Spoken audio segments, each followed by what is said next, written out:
In every show, we bring you closer to the fastest growing movie industry in the world. From the making to the premiere. Get up close and personal with the stars and industry captains, plus reviews and much more.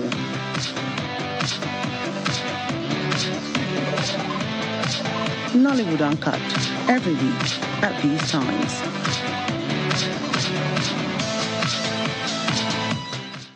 Stay connected to the world with Channels TV Podcast and get all the trending stories. Simply log on to channelstv.com. Click on podcast, select the program of your choice, and listen.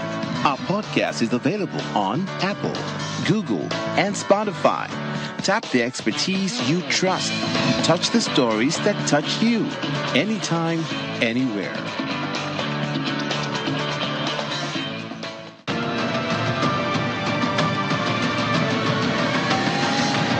Ifeoma Williams, your guide on this transformative journey.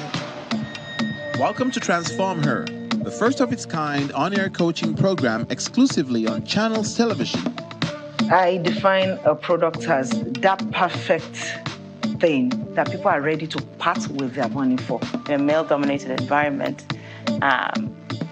being required to uphold a position of leadership. The good, the bad, the ugly, they all pull together to make you this woman and this person that you can be. Join us in shaping the future of African female leadership as we provide practical resources for entrepreneurs and aspiring C-suite leaders. Every Wednesday at 4:30 p.m. West African time, we bring you expert interviews, transformative coaching, and the tools you need for exponential personal and professional growth. Transform Her, because it's time to unlock your potential and lead with purpose.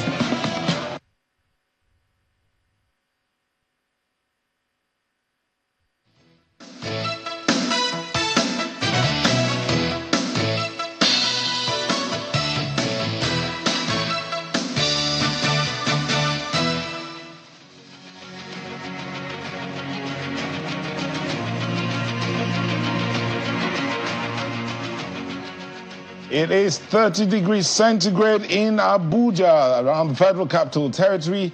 Good morning and welcome to Sunrise Daily.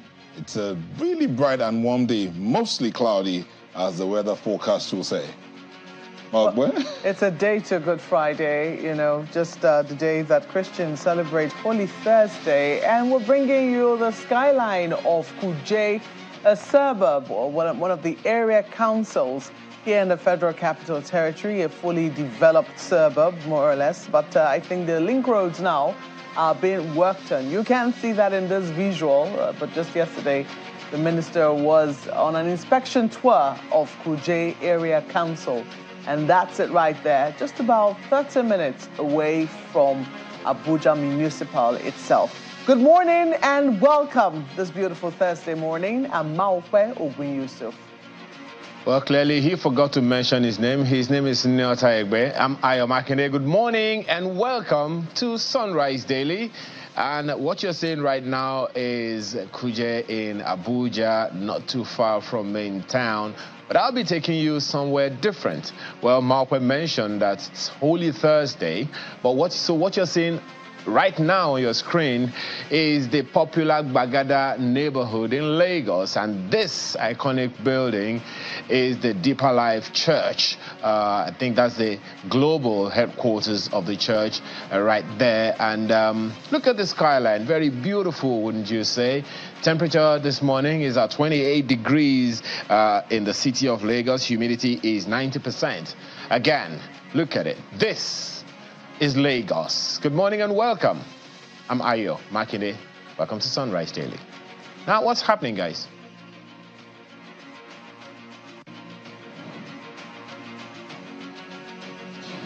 Beautiful, beautiful Bagada, beautiful Kuje, all bright and beautiful out there. And indeed, Ayo, thank you for introducing me. But what are those? What's happening today? Let's get there and see what's happening today. Yesterday was one of those days that many in Nigeria don't really want to talk about. Yes, indeed. We saw some of our heroes being laid to rest, paid the ultimate price. But then something else is happening today, all in the bid to ensure that our country is secure and to ensure that the soldiers are doing what they're meant to do. What you're seeing there is the Ministry of Petroleum, Oil and Gas sectorial retreat happening today. Now, that retreat's been on for a couple of days. The minister talked about the fact that there's a lot of investment in that sector and more investment will be coming into. They want to ensure that everybody, all hands are on deck to ensure that when the investors do come in, they are not scared away. The president has talked about creating the enabling environment for investors to come in and ensure that there's more and more investment in the oil and gas sector, because as some will say, for the next 10, 20, 30 to 50 years, crude oil will still be the mainstay of Nigeria's economy. Well, many are still talking about the need to diversify this economy and move away from crude oil as much as possible. Talk about renewable energy. All of that's being looked at today at that sectorial retreat. Well, I don't know if it's going to be the mainstay, but there's been a lot of talk about how it will no longer be needed in the world economy. That's crude oil will no longer be needed in the world economy, and people are saying, car manufacturers, where are they going to go? Anyways, we see that electric cars are being produced, but even then, we know that it's going to take a while for the world to catch on with electric cars, and even when eventually they do, there will still be need for cars that will be powered by, fossil fuels. For instance, trucks, even trains. We have electric trains. It's not always possible that, trains can be powered by electricity. You still need something to generate that electricity. Even sometimes on the train themselves. So it'll be interesting to see just how that development goes, God sparing our life. But indeed, we all should be catching on with the technology. I wonder what else is happening today. The Chief of Defense Staff Joint Task Force Conference is ending today. Okay. That started like two days ago. It's a 3-day conference. Today will be the closing ceremony. Again, those men who have given their lives to protect the nation, they've gathered to assess themselves. What have they been able to do in all the theaters of operation across the country? That's closing today. But let's hear from Aya what's happening on that side in the world of business as well. Yes, in the world of business this morning, business news, business morning on Sunrise Daily, we'll be talking about this exciting news. For so many people, it's exciting. Of course, it's hitting, depends on what angle you're looking at it. Some people are not happy that the Naira is appreciating, but hey, that's what it is. I saw one post yesterday. I don't know if you also saw it, Malpe and Nyota. One guy saying he bought the dollar at 1,800. At the time he was talking, it was maybe less than 1.5. I think it was over 1,003 to the dollar. But hey, this is what we have, and more of that you'll get on Business Morning on Sunrise Daily on the top of the next hour. Now, let's take a look at what the papers also are saying.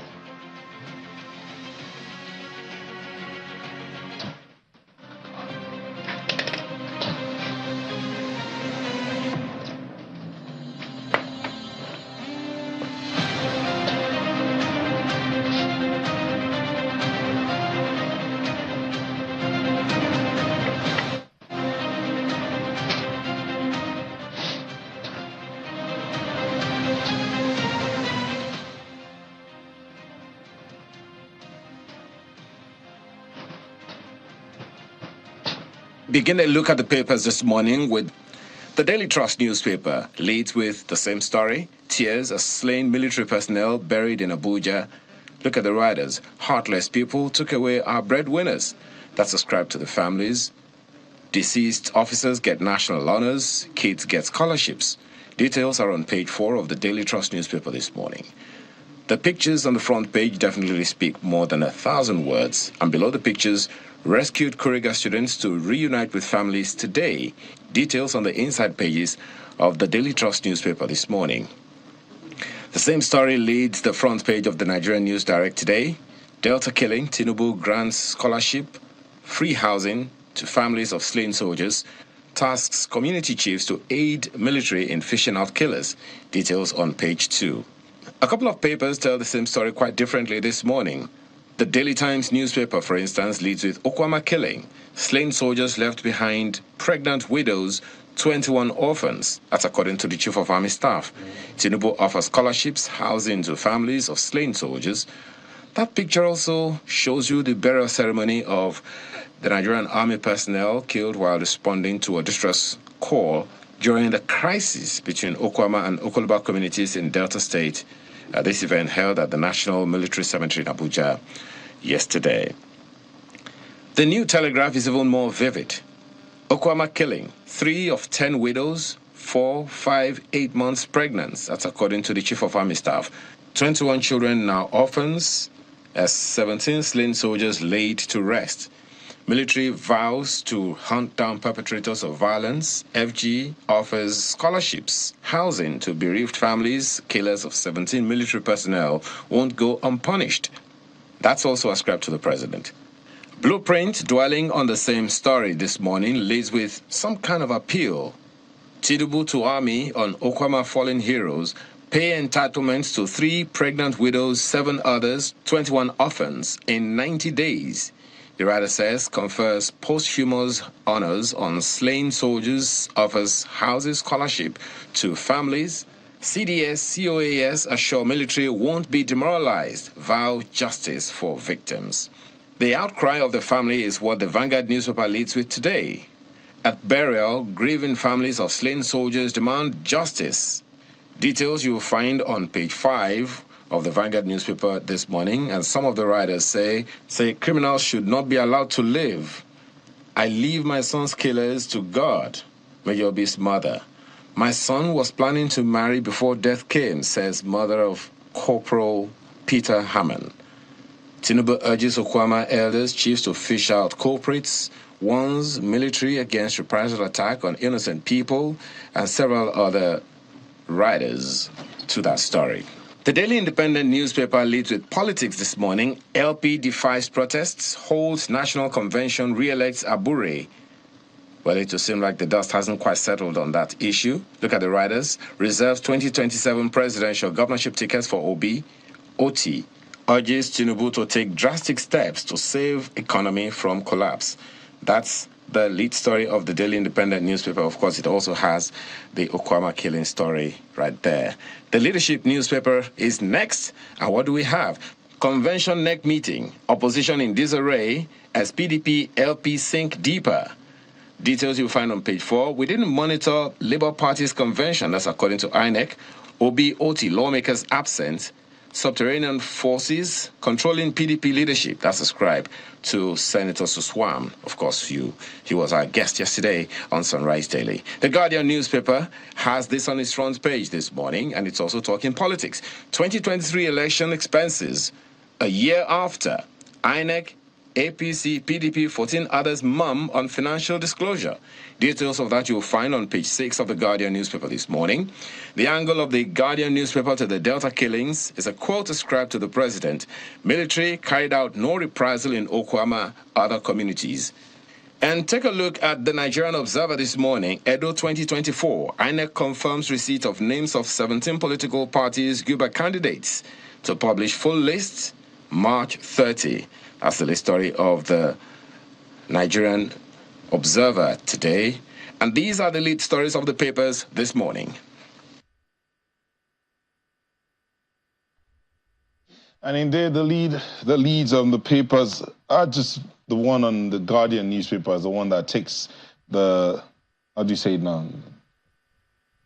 It's a story for me. A year after, 2023 election expenses. A year after, INEC, APC, PDP, 14 others, mum on financial disclosure. That story continues on page 6. It's one of the things that a lot of people continue to talk about after the elections. The monies that you raised, how were they spent? As if nobody, who audits the accounts? Are those audited accounts made public? How do the party members know that there are contributions, where they contributed, where monies were raised from Nigerians? How do they know that the monies were effectively spent? We do remember that allegation against the Labour Party's leadership then about some monies missing. He took some money sent to personal accounts and all of that. Clarity again. It would be good that some of these things are made public so that Nigerians and indeed the public will know that this is where we're going and this is where we're headed. That's the Guardian for me. Well, Nyata, it's very difficult to ignore all of the coverage of the burial of the soldiers yesterday, the 4 officers and 13 soldiers who were buried right here in the Federal Capital Territory. And as a result of the president attending, I mean, if you lived anywhere around the Federal Capital Territory, maybe you had to use the airport road, you certainly will know that something was happening yesterday because, of course, as a result of presidential movement, citizens were asked to hold on. Thankfully, it wasn't, I think it was very well managed. But seeing the pictures and hearing all that transpired at the burial ground yesterday, I mean, one cannot help but be moved. And you see it very generously covered on the front pages of all of the papers. And we will be delving into it much later in our discussion. But then take a look at what's on the front page of leadership newspapers this morning. They have this story. Of course, they're also varying on politics, which is their lead story, opposition in disarray as PDP, Labour Party sink deeper. But this one is just right on top of the nameplate. Northern States enrollment in Unity School drops. And that's something that we need to be, you need to take heed of. And I think the leadership is trying to raise the alarm this morning.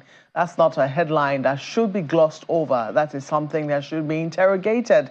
What exactly is leading to this drop in enrollment in Unity schools? Are people dissatisfied with the quality of education their children are getting in those schools? Are they dissatisfied with the security arrangement? Because we know that security has now become a hot button issue, regardless of whether you're in the northern region or in the southern region, but more importantly in the northern region, where we've seen a series of abductions. So this is something that needs to be interrogated because it does have an impact on the future of these children. So that story on the front page of leadership newspapers, Northern States enrollment in Unity School drops. That stands out for me, Ayo. Well, yeah, again, like you, Malkwe, I can't ignore the major story on the front pages of at least 5 to 8 of the papers we looked at today. The fact that, I mean, look at the front page of the New Telegraph, for instance. It's very, very gory and very, very concerning at that. It's very, very, very concerning that 3 of the 10 widows are 4 months, one 4 months pregnant, one 5 months pregnant, one 8 months pregnant, and that there are now widows suddenly, and that there are now 21 orphans among them. That's very, very, very concerning. I know that the president has made a comment, that one you find on the front page of the Blueprint newspaper, saying that the entitlements of the pregnant widows and the others, along with their 21 orphans, be paid within the next 90 days. We know that that has been done, but then let us also pay attention to how they are feeling right now. What psychotherapy are they getting now to at least stabilize? Because it's only those who feel it that know it. If you have never been a widow, you will not even know how these people are feeling. So let's spare a thought for them, pray for them at this time. And then there is also that warning to the communities not to shield the perpetrators. I know that the army has come out with where there is some information that has been put out about those who are allegedly involved in this entire process. Let this not be one of those things that will be swept under the carpet. Let the military know, let Nigerians know that their lives are valued, and we should not just, for whatever exigency, ethnic, religious, political, none of that should come to play at this time. Let us value the life so that the labors of our heroes past indeed do not go in vain. It's the most important thing for me this morning, Malpo and Nyota.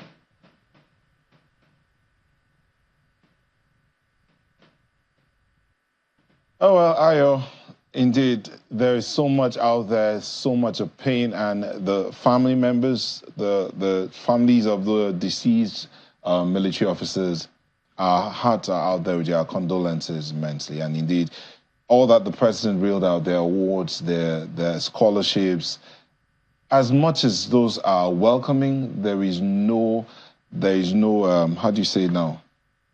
There's no balm. Pain. There's no balm for this kind of pain, and some will say that they might find some level of solace if the perpetrators are eventually caught and prosecuted to the full extent of the law. Yes, and the president reiterated that again. The chief of defense staff did, the chief of army staff, indeed practically everyone that spoke there.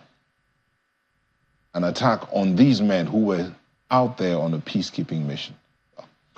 But that's where we'll have to end a look at some of the dailies today. We'll take a moment and we'll return to delve into the crux of the conversation.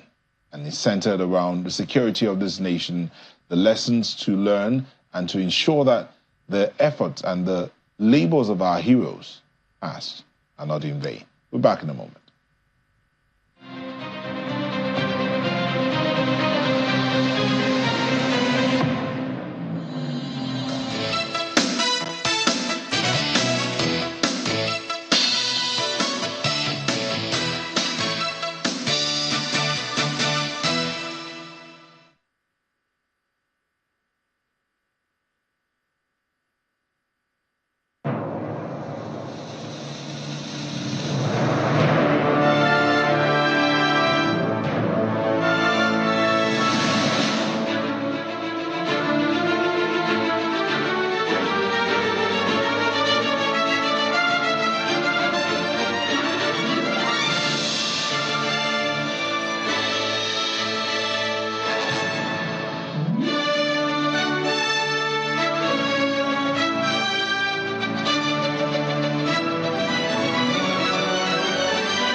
Taste.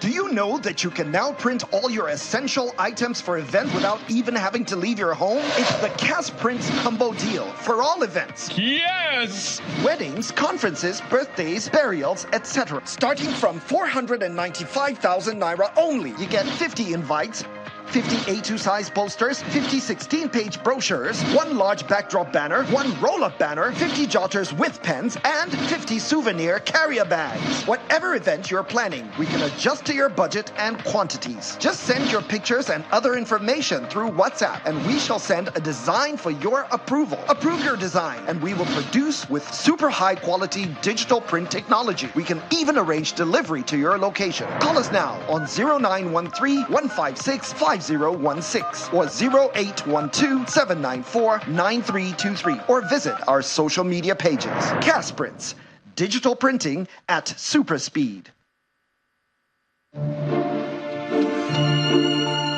In a world hungry for goodness,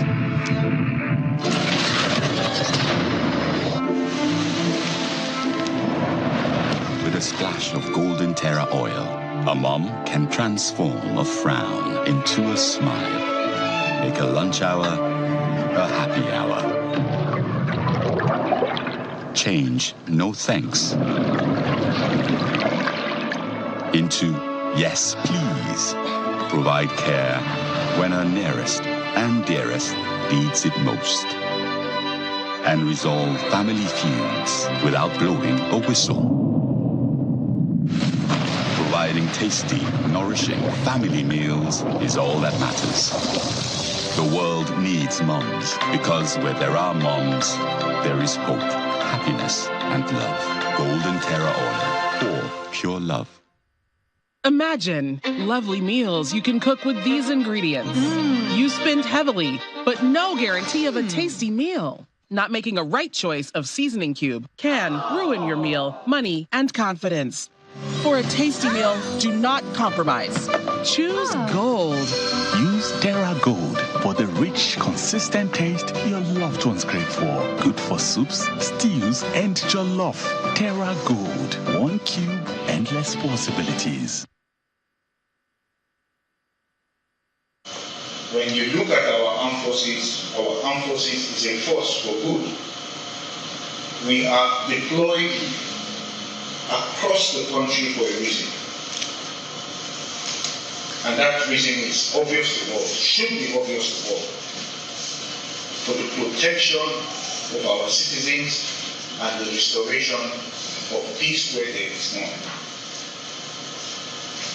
What we do in a situation where there is tension is to de-escalate it. And where it has gone out of hand, we contain it to make sure it doesn't spread. So, what has happened in Delta must never repeat itself. And it is for that reason that we have put out this banner of 8 persons, including a woman, as wanted persons. We will do whatever it takes to get these people. If we need to put a bounty on their head, we will do that. And we encourage citizens, particularly those in Delta State, to assist in the investigation by flushing these persons out.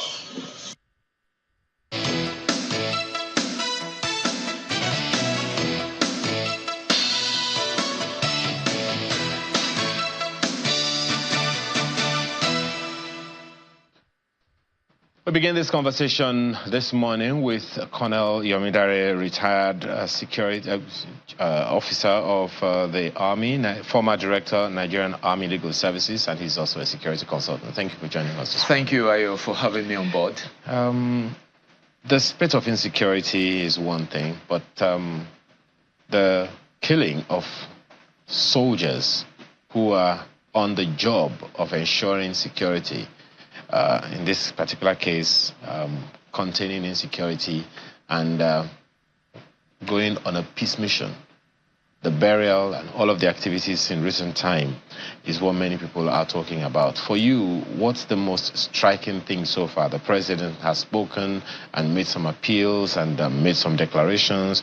The chief of army staff, chief of defense staff have also offered their words and given some details about the lives of the people who died and the lives that they left behind.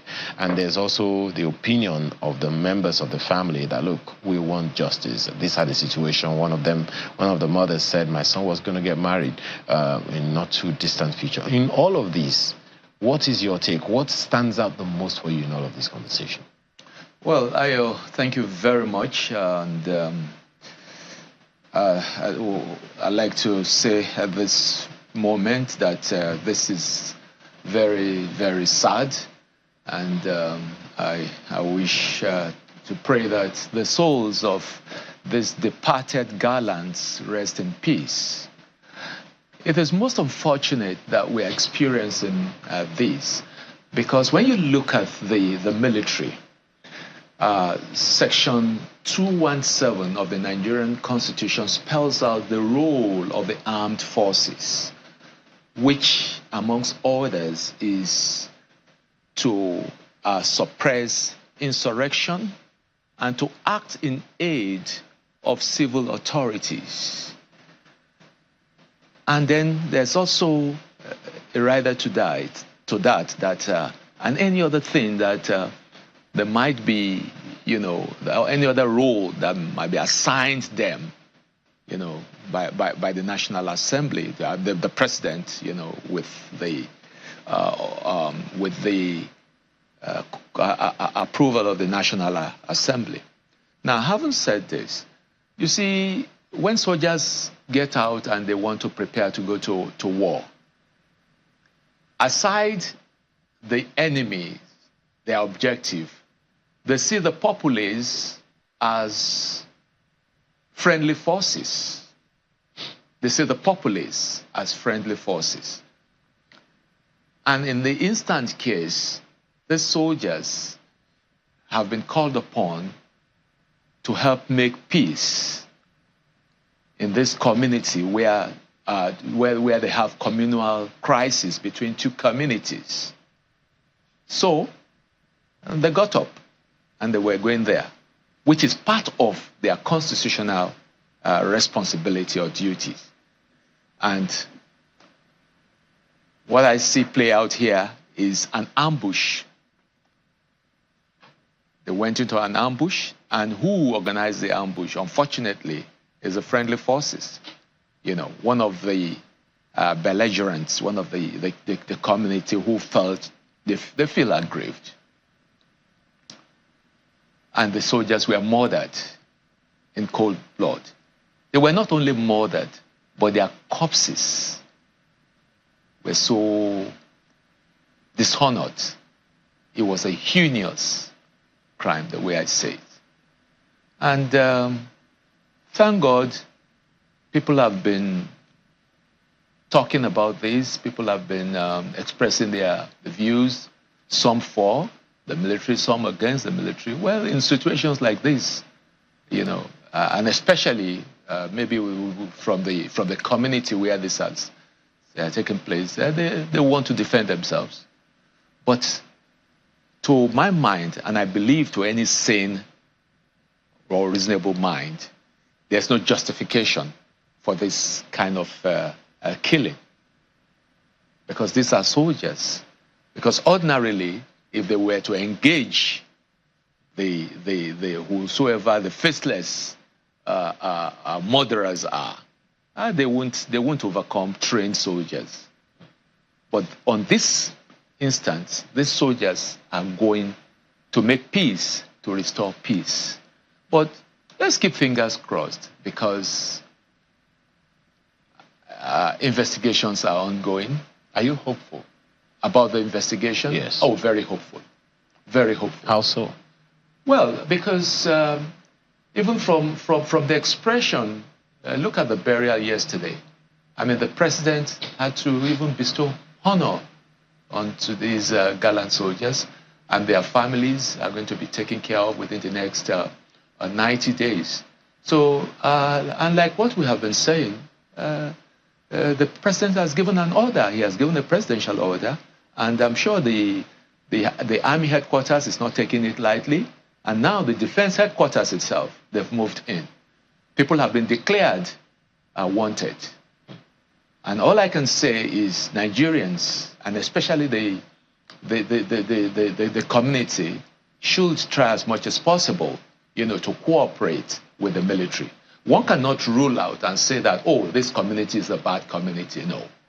You know, there are still sane people. There are good people. It's unfortunate that, you know, this has played out in a very wrong mood.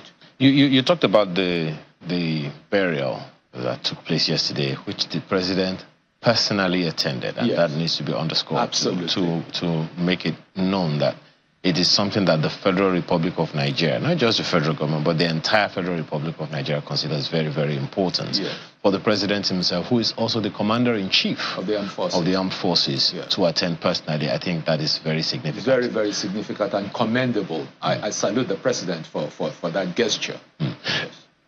Excuse me. What's important to me there is the reportage concerning the fact that the families are also saying one thing or the other. Their breadwinners are gone, the child was going to get married and they didn't get married. What, in your opinion, or from your experience, how does the family, or how do the families get closure? How do you see that happening? Because everyone is emotionally wounded right now, including the institution of the military. But how do we find closure? Because the president says there should be no reprisal, and rightly so. But at the same time, the wound must not fester. How do we achieve closure? Well, what has happened. Even if you raise down the whole of Okwama community, that will not bring any life back. And like it's always said, you know, you can't achieve anything from going that wrong path. But what I like to say at this point in time is there's need for a resetting of our mindsets as Nigerians about the military. Because the military is the bastion of our nation. If you destroy the military, then there will be no nation. Yes, every time or any time you have military operations, there's what you call unintended consequences of military operation. And some of these consequences, some might be positive, some might be negative. But don't forget that the soldiers are human beings too. They're Nigerians. And like I said, there's need for a change of mindset. And who is going to engineer that? Well, who will be taking the lead? Well, it behoves on first the military itself.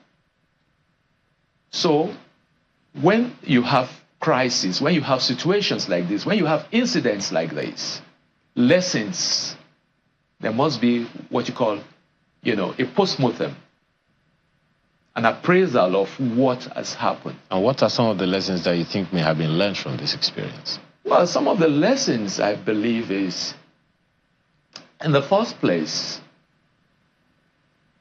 there's a failure. There's an institutional failure. And institutional failures cut across.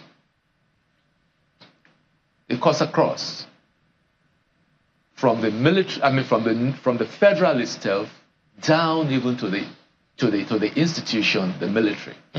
So I even look at a situation whereby the lieutenant colonel, the commander himself, whatever might have even taken him to that exercise, leading, the two majors and a captain and the rest of the men. Okay. Well, we've since been joined by... okay. My apologies. We've since been joined by Gloria Ballason, who is a legal practitioner and CEO, House of Justice, joins us virtually. Thank you for joining us this morning, madam. Thank you for having me. Good morning. Let me begin with you straight with the justice angle, since you are CEO of the House of Justice. The Nigerian Army has declared 8 persons wanted in connection with the killing of those 17 soldiers in Okwama community in Delta State. How significant is that for you in the process of seeking justice? Well, let me first begin by joining with all well-meaning people to condole with the families of the slain soldiers.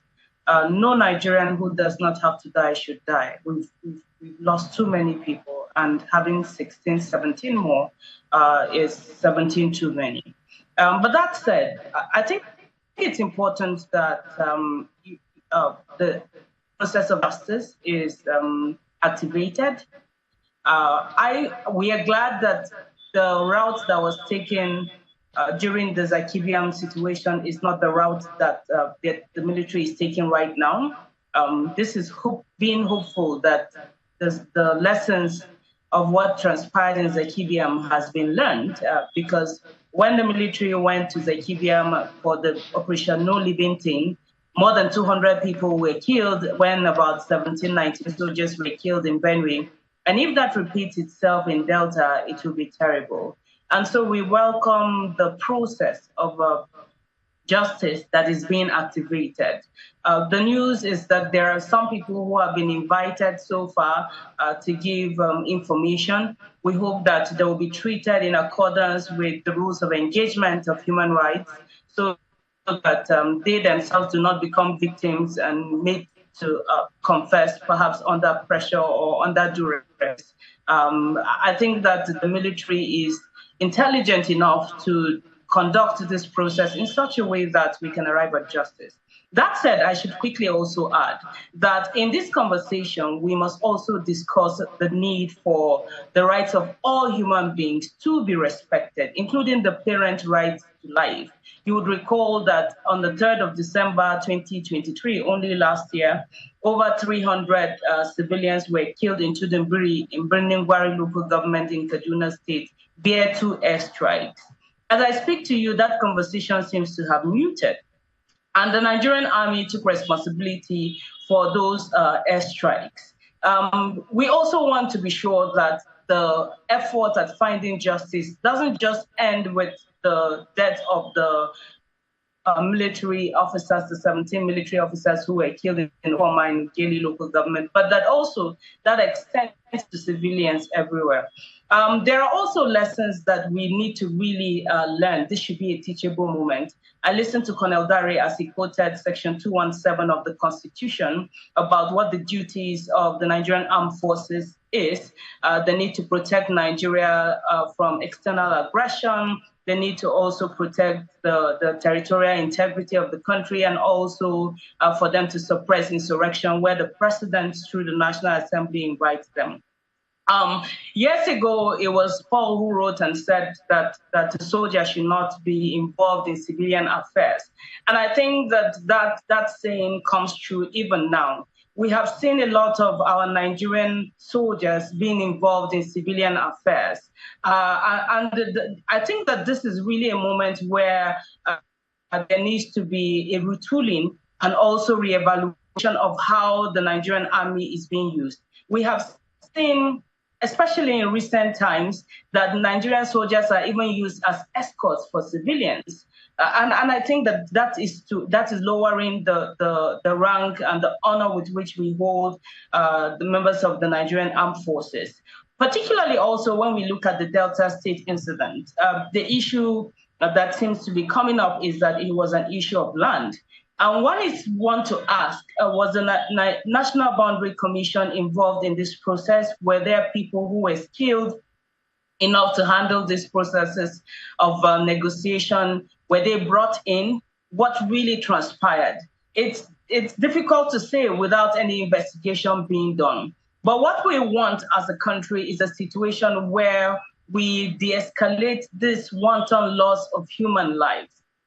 But it's also important for the Nigerian people to know that we cannot make a divide between members of the security agents and us, because they are us and we are them. And once we're able to come to that sense of understanding that we are all Nigerians, we belong to the same family, then we can actually look out for each other. And where there are issues that needs to be addressed, we can do so in the spirit of humanity and with a sense of civility that does not allow us to lose lives unnecessarily.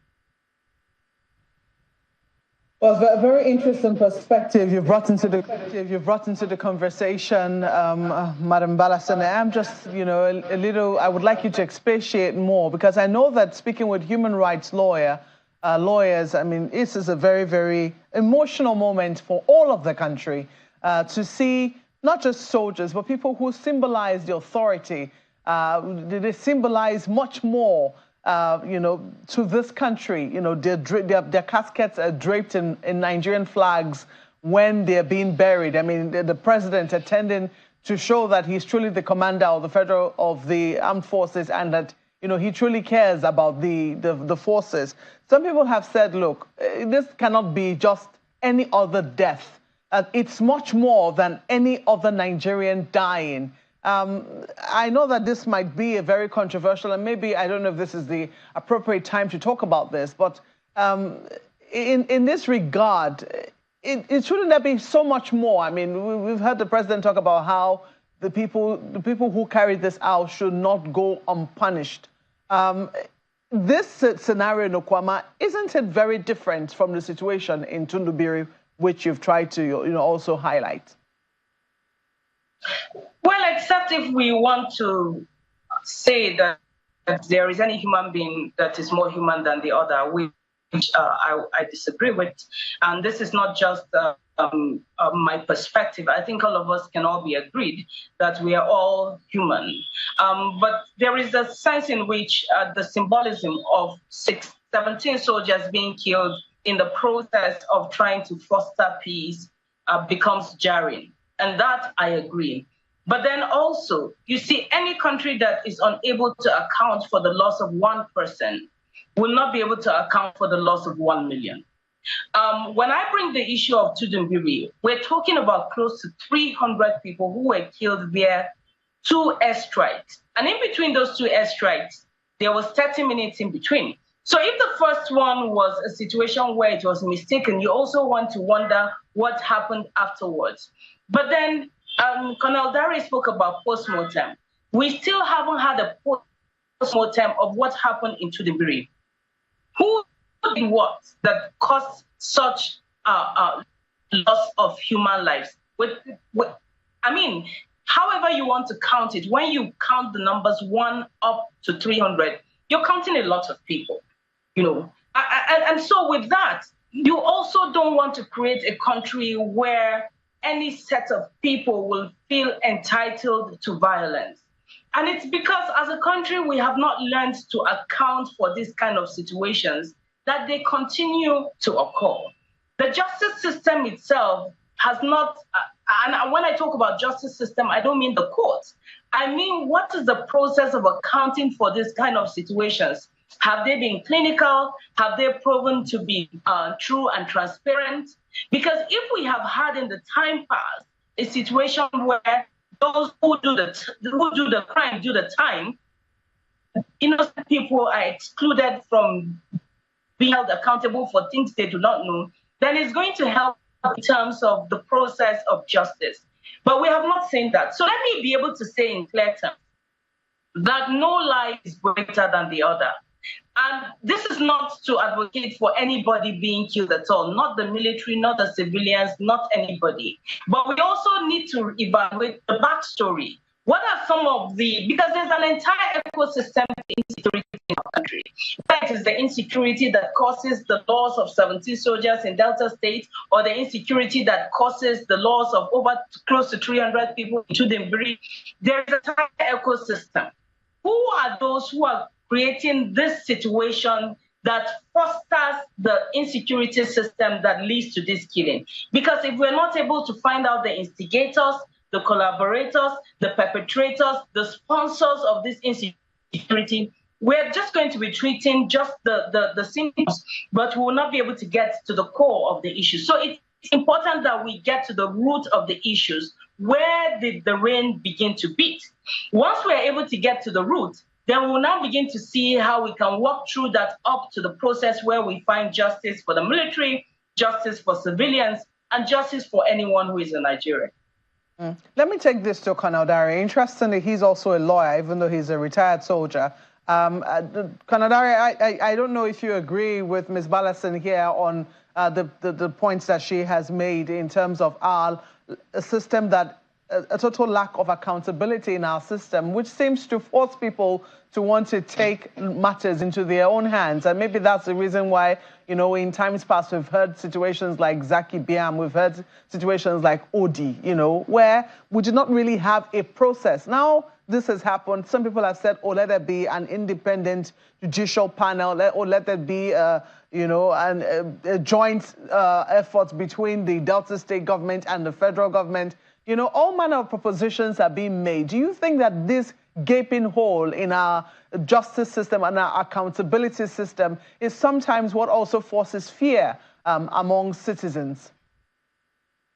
Well, Maokwe, thank you very much. I have listened to my learned sister, Gloria Ballason.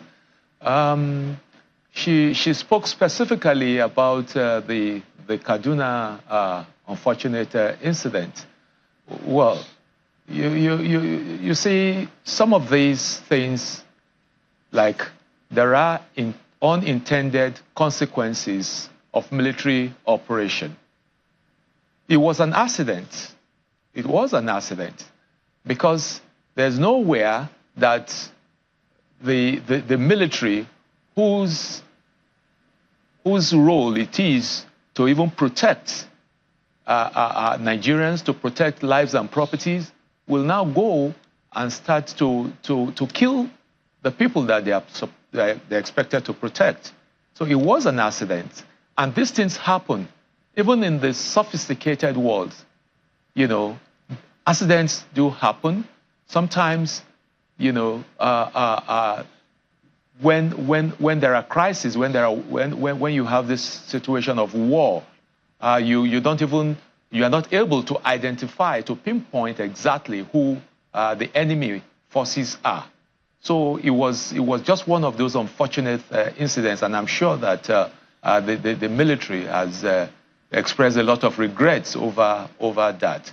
Now, having said this, back to the instant case, the Okwama unfortunate massacre of these innocent soldiers. Well, I welcome the investigative, or rather the investigation, the ongoing investigation, because I believe that one must have been set up. But how it is constituted, well, I don't think I really have any say about that. But all I'm interested in, and like most Nigerians at this point in time, is to bring these perpetrators to justice, so that they don't get away with it. And that should just be the focus, because these Nigerians that have been killed, this action, unfortunately, has a collateral effect, collateral damage on the entire nation. First, to the military itself, to the military, because this is highly demoralizing. It's going to affect the morale of the military. But, well, true, they say time really does heal. With time, I believe that that will be taken care of. But what about the families? The families of these these victims, you know, they are also Nigerians. They are civilians. So how do we get them to bear this irreplaceable loss? The only way to this is to ensure that the perpetrators are brought to justice. I welcome a judicial panel, you know, because the military, or the Nigerian military that I know, I respect the rule of law, because you must have noticed that in all the military formations now, they have a human rights desk there. See, it's everything is still work in progress though, but I'm sure they respect the rule of law, and justice is what everybody is looking forward to at this point in time. Yes, she cited the case of Zaki Biam. That was then. Zaki Biam incident happened. But even at that too, I think there was an investigation that was carried out. So, but the bottom line is that I'm sure all the authorities that are concerned are also Nigerians, and they're listening. This time around, I'm sure there's a new sheriff in town. For the president to even attend the burial of these fallen gallant soldiers, it sends a lot of positive signals that it's not going to be business as usual. So let's keep fingers crossed, and hopefully things will unfold. And whosoever are the perpetrators of these heinous crimes, they will be brought to book. Okay, Colonel Dare, you've spoken, made some submissions, but one of the things I want to ask is, what lessons, what can we draw from all of this? Now, and Ms. Balasin, you can also weigh in on this. The fact that the soldiers or the military men said were reported to have been on a peace mission to ensure that peace is restored between two communities that have been known to go at each other for one reason or the other, for fishing in the wrong place or for farming in the wrong place and all of that. Was that the role of the military? And I use that the former chief of defense staff used a phrase like this "see finish" when he was speaking at the opening of the joint task force conference. He used the word "see finish." Are there lessons that can be drawn from this so that the military can go back? He said a rethink, a review of the civic roles of the military needs to be done. Is that part of the lessons that the military needs to take up, even as we're trying to find justice for all? Well, the role of the military, like I explained earlier, also includes suppression of insurrection, law and order. I don't have the full facts of about the two communities that are in dispute, that have crisis over this land issue. But we have witnessed, even in the past, and some currently, where land disputes have resulted into wanton killings of innocent citizens of the various communities that has been so escalated beyond what one can imagine. So, of course, the first responders in crisis situation is the police force. And there's a drill And once the police gets overwhelmed, the military is on standby to be called in. So I wouldn't know if that procedure, has been taken care of. But of course, this investigation will unravel most of these things. But lessons for the military, lessons for Nigerians. Let me ask you this as we wind down on this conversation. The military has put out 8 pictures of those who are allegedly involved in this occurrence. How significant is that? What are Nigerians expected to take away or draw from that? What are we to expect? Well, what we should expect is that the community or Nigerians generally, wherever these 8 people are hibernating, they should bring them out and hand them over for justice. Definitely the military that I know, they are not going to just grab them, dump them in the guard room or something. No, there are processes. At this point in time, I'm sure the judiciary will have to take its own role in prosecuting. Or first, there has to be investigation, and then before they are prosecuted, if found guilty. That's what I believe should be the process. Well, the president, as have many other Nigerians, has called on the communities not to shield those people who may have been involved in all of these occurrences. And you have also heard the governor of Delta State speaking in the same light. Exactly what should be happening right now? Because those communities, I don't know if the peace mission was successful and that the Okwama and Okoloma communities are now at peace and there is no trouble even as a result of all of this that is happening now. So what kind of appeal should be going on? What kind of communication, what kind of collaboration should be happening within the federal and state government so that this doesn't... I heard the officer whose track we played earlier saying, this will not happen again. How do we ensure that this doesn't happen again? It's the armed forces, and we understand the meaning of the word force. But how do we appeal to communities all over the nation where such restive situations are to ensure, particularly at the leadership levels, that these things don't happen at all? Well, crisis is part of social engineering, it's part of human existence. But there are mechanisms, there are ways of resolving crisis. So I think the important thing here is to ensure that these mechanisms, these procedures are activated. Okay. For example, my sister Gloria spoke about the Federal Lands Commission. So there are agencies. So these people, they are being funded. So they should wake up to their responsibilities. Okay, let me ask. They should do their job. Okay, let me ask, Madam, your last words on this conversation, Ms. Balasin. How do we ensure that our social engineering involves situations where these things don't happen again? You've mentioned at least 2 other incidences that happened before this one. How do we forestall such, as some would say, avoidable killings of Nigerians in whatever guise they are?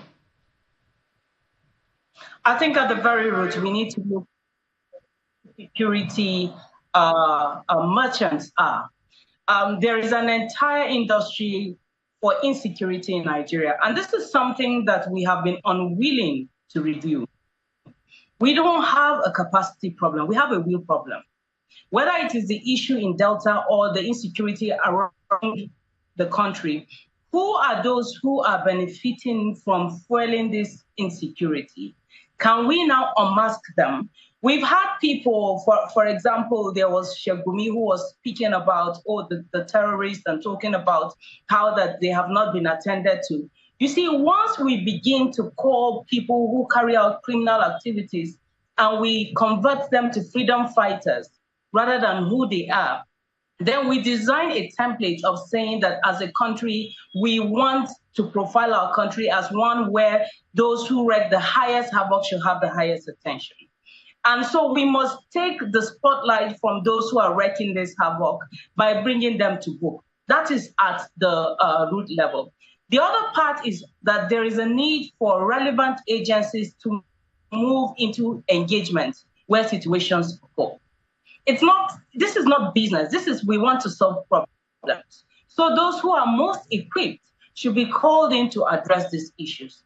The third is that wherever there is situation of violence and insecurity, whether they are civilians or armed forces, they should receive the right kind of attention. I hope that the conversation we're having now is not just going to cease, because we assume that, oh, if the days roll by, that time heals. But let me tell you, people's lives stop. Be able to take any more of this at this time, but I'm sure it's an ongoing conversation which we'll bring to you another time. Gloria Ballasin is a legal practitioner and CEO of House of Justice. Thank you so much for your time, madam. We've also had with us here in the studio Colonel Yomi Dari, retired security consultant and former director, Nigerian Army Legal Services. Thank you so much, Colonel, for your time. Thank you, Ayo. Unfortunately, life is not on pause. Business continues, and that's what's up next. Business Morning on Sunrise Daily.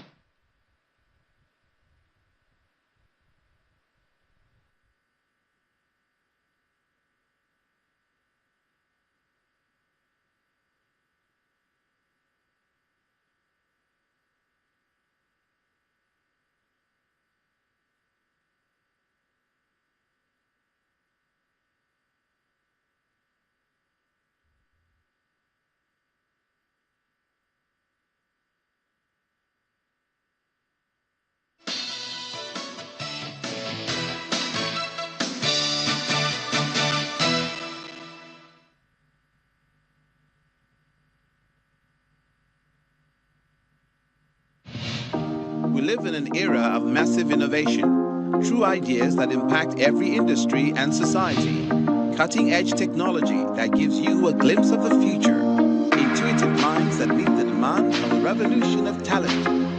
The future of enterprise lies in the digital world. It's full of questions and yet solutions. Join us on Tech Trends as we bring you the finest blend of technology and the latest happenings in the tech space. Tech Trends, the tech edge you need. It's a fast beat, unpredictable and full of surprises. The unforgettable moments, unprecedented passion, the victories and defeats in the world of sports makes it engaging. Fasten your seatbelts as we take you through every update in the news and on our shows. Redefine the moments of true sports. Join us.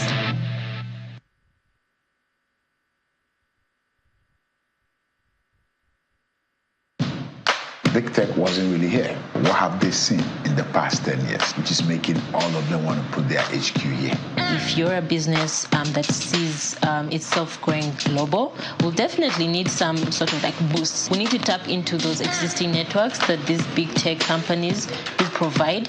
Is there a downside to big investment in Africa? Okay.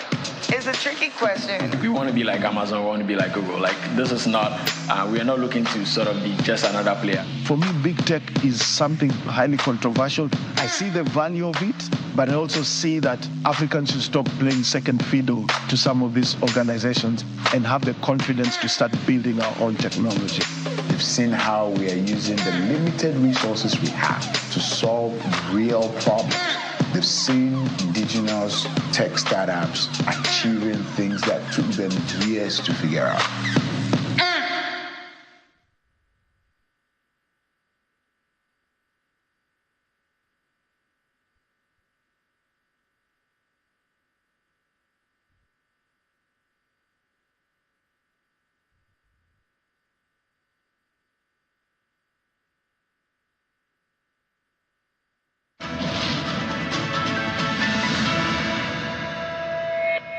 All right, welcome to the final trading session in this holiday shortened week right here in Lagos, Nigeria. I hope you're ready for the Good Friday holiday that's coming tomorrow. But first, let's get to the top stories that set your agenda. Let's get a check on the FX market now. It seems there's no stopping the Naira right now. The exchange rate between Naira and the dollar, we saw a big appreciation now. It's up about 6.40%, 1,300 Naira to the dollar. That was the close we had yesterday, marking the strongest performance in over about 8 weeks this time. Intraday high, that was at 1,460 Naira to the dollar.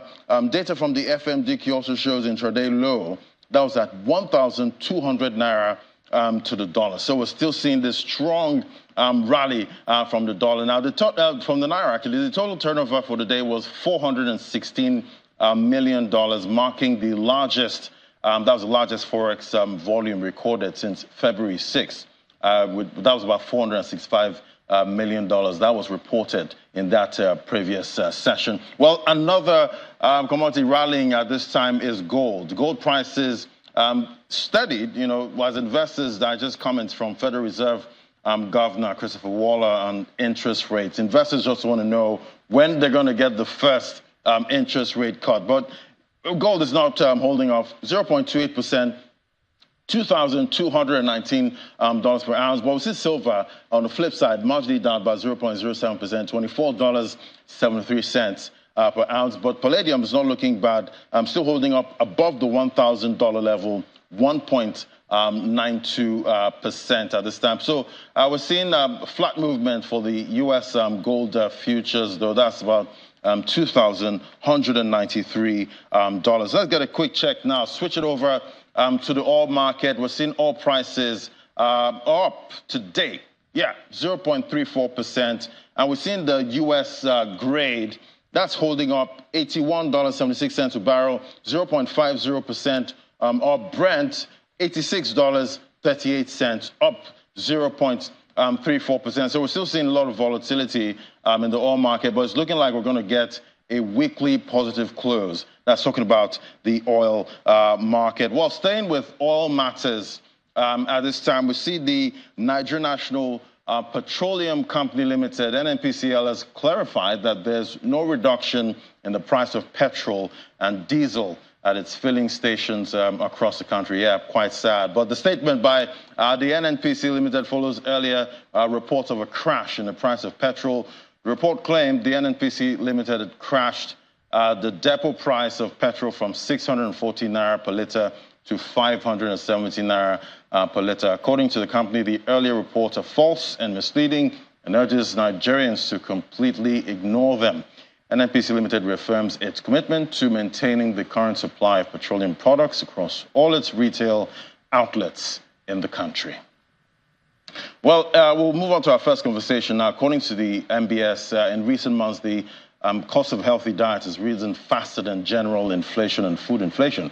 With rising costs of living, the word palliative is being talked a lot about right now after the COVID-19 scourge. But how can the right people get the palliatives, and what can be added to make it more effective? Joining us for that conversation now is Zuwaira Yusufu, Managing Director, CEO of the Aliko Dangote Foundation. Joining me right here in the studio. Great to have you. Good morning. Welcome. Good to be here. So definitely the buzzword now. It's all about palliatives. And we know it's because of the cost of living crisis at this time. But there is that risk that the people that really need these palliatives, most of the time they don't really get it. What's the way around this? So thank you very much for having me. We have embarked on this million bag distribution of rice across the country. The initial impetus for this was Ramadan, right? So we do Ramadan feeding every year, focusing on the Muslim communities in particular. But this year, given the stress in the country around food, Aliko decided that we should do more and that we should expand this to all vulnerable Nigerians of all faiths. It also happens to coincide with Lent, right? And so we embarked on this 10 kg bag distribution across the country, flagged off Lagos actually just yesterday.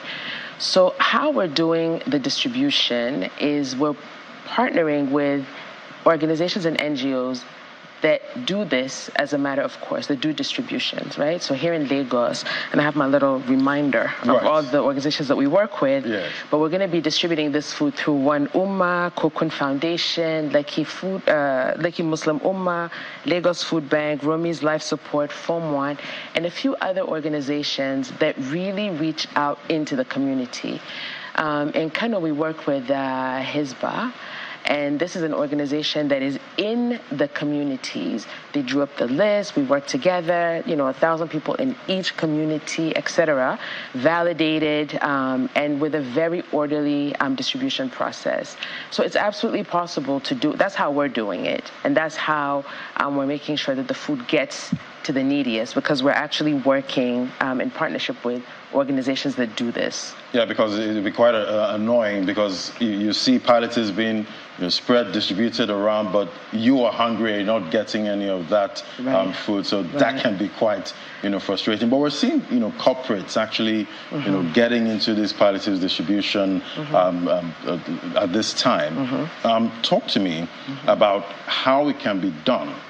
So that at the end of the day, you don't end up wasting resources and you actually get to the right people. Well, to be fair, part of me feels that the resources aren't wasted if people get them, right?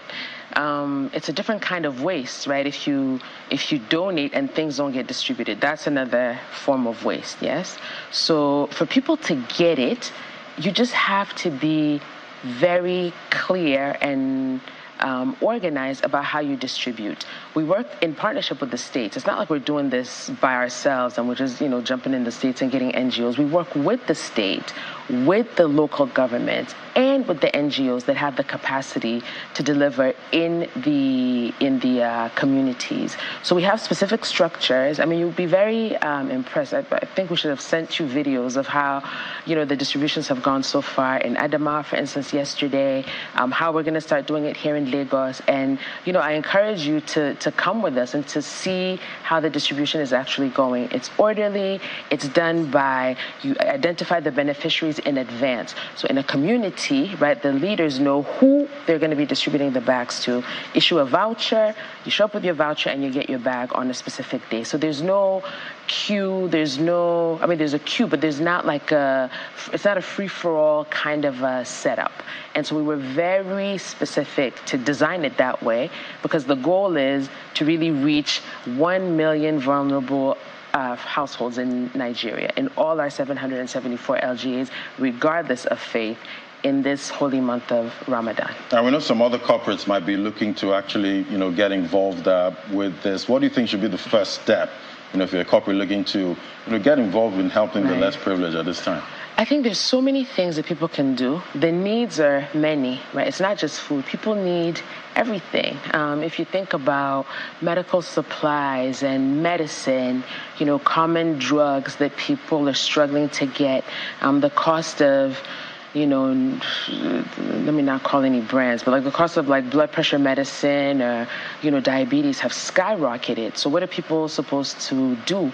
So there's a lot of things that corporates could get involved to help the more vulnerable. It's not just about food distribution. It's really about, how do we support opportunities also for poor people, vulnerable people to be able to make their own livelihood so that they're not dependent on aid. Our goal isn't to, keep people in perpetual need so that we're, dashing them charity. This is us helping people at the point of their need, but really the goal of our foundation is really to empower Nigerians and Africans so that they can go and get their own. Right, and you did mention, essential medicines at this time, and when you even go to the pharmacy and trying to get multivitamins, for instance, some people are having to, just go back to your fruits, at this point, because the prices are really, really high. But, we've talked about teaching a man to fish, and not just, handing that fish over. You did talk about empowerment.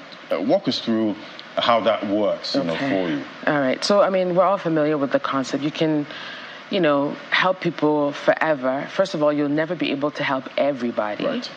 And then the goal is for people to come out of that situation. So we work on, we have several initiatives that are in the empowerment space, including our microgrant program. We did this in Lagos a few years ago. We've done it across 13 states so far. across 20 plus states. We have 13 states to go so far. And the goal is to reach the 1,000 most vulnerable women in each local government area. We give them a grant, in some cases a phone, for them to start an activity. And that is a very direct poverty reduction intervention. People need education, they need training, they need skills. So we have skills acquisition centers. We have one in Kano. We've supported universities. We're supporting training programs, because what we want is for people to be able to lift themselves out of the circumstance that they're in. That's also why nutrition is so important to us, because from the beginning of your life, if you don't get it right, if children don't have access to the right food in the first 1,000 days of their lives, then it's going to be impossible for them to rise up to the level of their God-given potential. So these are all the things that the foundation is involved in doing. Right, and we've seen the cost of healthy food actually rise. Yes. I think the NBA started tracking that recently, and it did go up from January, into February. But, talk to me now about boosting food production in Nigeria. What for you is the way to go about this? So I think that there's a misconception amongst young people that agriculture is just, for villagers and for poor people, and that it's not an attractive and lucrative business. On the contrary, right? We all have to eat. Even in the Dangote Group, we have a rice project that is going to be producing 1 million tons of rice a year. That gives jobs to the farmers that are growing the rice, that, empowers the community where the rice is being grown. We have our own farms. We also have the outgrowers who live in the, around the communities where our rice growing operations are. And so what we're trying to do is really incentivize people to go and farm. We're doing a backward integration project in sugar where we're growing the actual sugar cane. So people are working in the sugar cane farms and seeing how much value you can extract out of sugar cane. And so, getting people to go back to farming is huge. We have a lot of farming land, like arable land in Nigeria, and we need to be producing more of what we consume so that we can reduce our dependency on exports, which obviously are part of the challenges that we're dealing with now. Because we can't be sending out precious dollars at this time. Yes, import food that we can grow here. Right.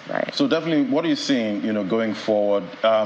We've seen experts, talk about some kind of soft landing somehow, or no landing at all. But, some have said, it's going to be a hard landing because we've seen a lot. The macro headwinds, are still there right now. What are you seeing, for welfare, in this country going forward? So I think that we're going to be doing humanitarian work for the foreseeable future. And I'm saying this because just looking at the reality of our situation across the country, there are challenges that we all see. Like, I'm not making this up. And so, while these things are being sorted by our leadership, the truth is a lot of, children are still out of school. A lot of farmers are still not going back to their farms to produce the food that they need.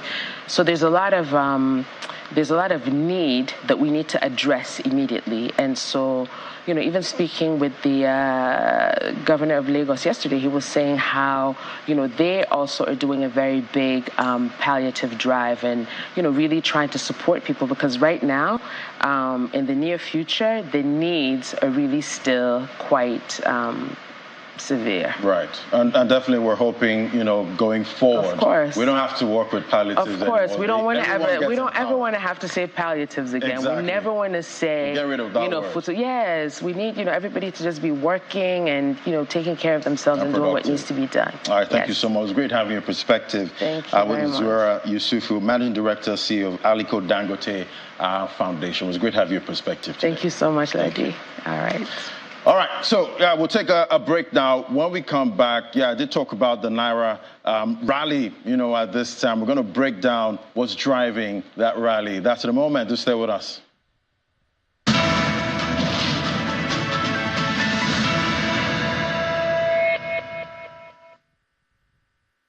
$34 million hectares of arable land. Over 200 million people. One nation.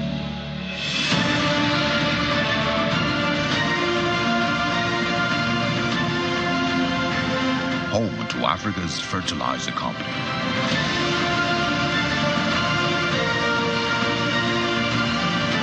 Dangote Fertilizer. Pure urea fertilizer.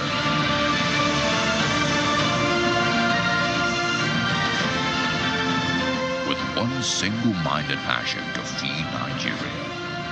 Every bag is a potential, an aspiration to turn this green nation into the biggest food basket of Africa.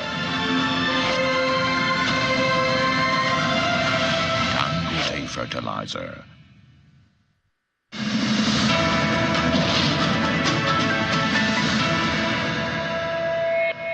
Well, as I said before, the Naira is on a run right now, strengthening against the dollar. And let's get the commodities market update now, Mr. Bismark Rewane, CEO of Financial Derivatives Company. Great to have you on the show. Thank you for having me. And congratulations on making the Economic Management Team Emergency Task Force, EET, formulated by the federal government. I guess it's serious business at this point. Well, our business is serious business, but, we'll wait and see. We'll wait and see. Definitely, we're hoping for the very best, with the Nigerian economy going forward. But we're seeing the president actually making a lot of moves. Well, let's start with the Naira now. We've seen this rally. How's the CBN managing to bring, stability to the FX market so far, in your opinion? Well, I think it's important. There's what we call the normal forces, the cobweb theorem in economics, which means that prices always move and exaggerate themselves in the wrong direction. So was it natural for the Naira to fall from 800 to 1,900? No, I think that was exaggerated. So what we are seeing now is a correction and a point of inflection where the Naira is coming back towards its fair value. So is the currency misaligned? Yes, it is misaligned. Is it getting back towards fair value? Yes. Is it running ahead of itself? I think it is. I think this appreciation is being overdone. It will normalize very soon. So don't get carried away by the fact that it's going to go to God knows what. I think stable rates should be at about 1,300, 1,400 for now. And then we see how things happen, because it's all about supply. The supply is not there yet right now, but that's being worked upon. So basically, like I said on your program the other day, sanitization of the market, liberalization of the market, price discovery, and then increased supply, and then you see stability to around fair value. So for now, it's good. For one thing, people are not rushing to buy dollars that they don't need, which was part of the problem. Two, people now believe that whatever goes up will come down to normal. So in your opinion, is it time to dump all your dollars that you've been hoarding at this point and go full on Naira? And what do you think could be the headwind to this rally? The dollar is the paramount currency in the world. There's nothing you can do about it. They have inflation of 3.6%. They're looking for resilient growth in the United States. The United States contributes 25 to 26% of global GDP. It's the strongest economy in the world. Therefore, you cannot bet against the dollar. You just go with the flow. That's my advice. Go with the flow. Go with the flow. All right, let's take a look at the oil market. Now, we're seeing, there was volatility earlier this week, but we're seeing a gain now. And the first quarter, I think we've seen about 13.54% gain year to date for WTI. Brent is up by 11.75%. What are you seeing for oil prices in the second quarter of 2024?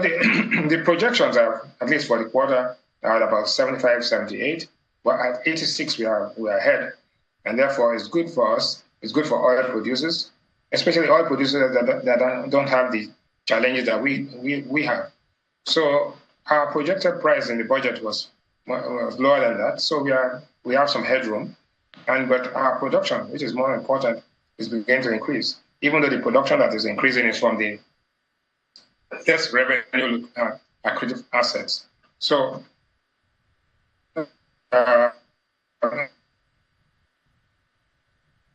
oil markets are there, but what is in dollars a ton is absolutely phenomenal.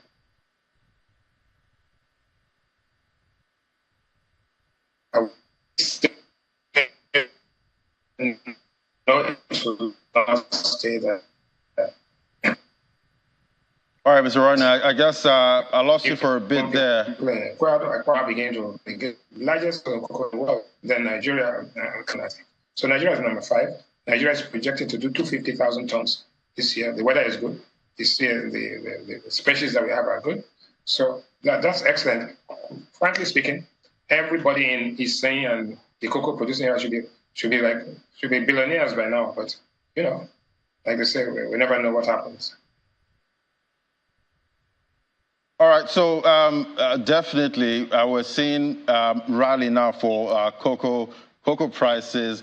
Definitely, that's going to feed into the price of chocolates. I want to believe, but we're not playing in that market at this time. So, how do you think cocoa farmers in Nigeria can benefit more, and the country can benefit more from this cocoa rally we're seeing? Yeah, that's all about forward integration, making cocoa paste, then preserving it, and then all the add-ons. But from a bar of chocolate, only 30% of the revenue from a bar of chocolate stays in the producing country. 70%. For example, if you take Kit Kat, which is made by Nestle, or take the other brands, but I know about Kit Kat very well, you will see that about almost 20% is on the branding and the marketing. Another 20 or so percent, 25% is in the chocolate manufacturer. And only at the end of the day, only 30% comes to the producer.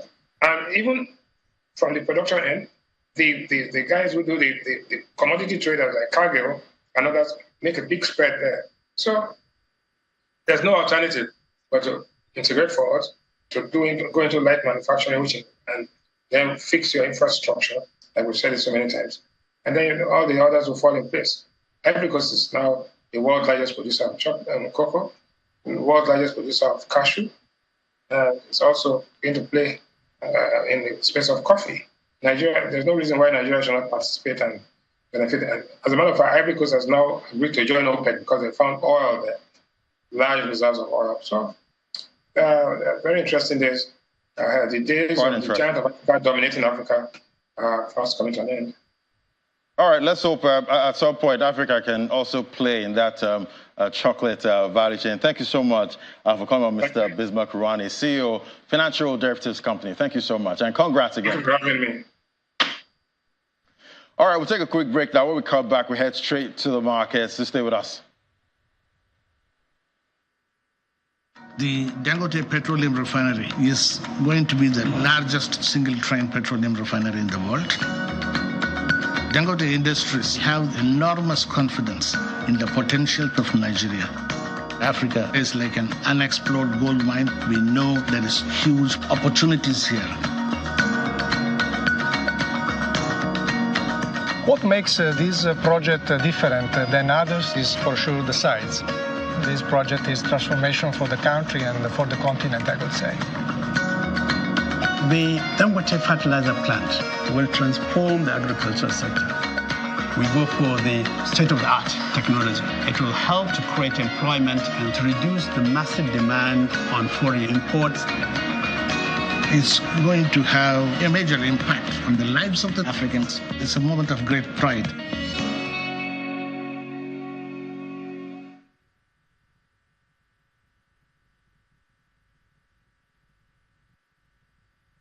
All right, straight to the market now. See, bullish sentiment resurfaced in the domestic stock market yesterday at the close of trade, driven by bargain hunting in Zenith Bank and GTCO. And we see behind me there's 0.32% jump for the all-share index, 104,000 points, back above that 103,000, 82 billion added to the market capitalization. Let's look at the sectoral performance now.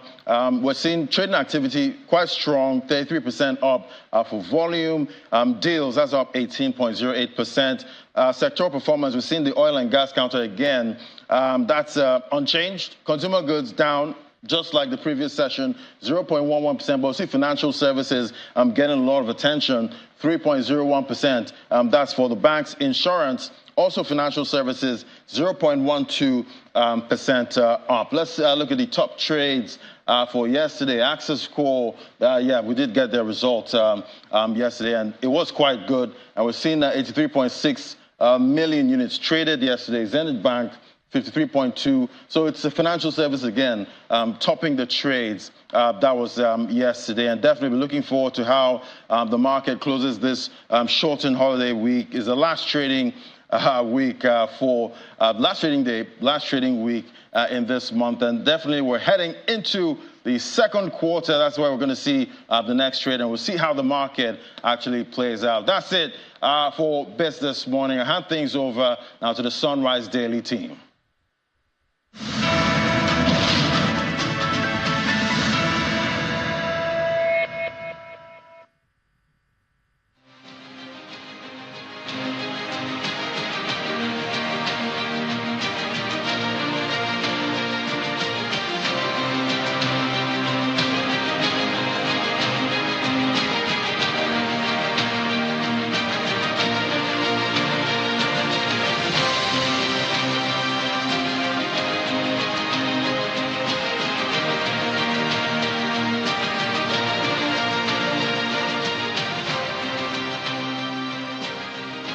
Welcome back from the business studios. There, Ladi, they're taking us around the world and Nigeria's economy.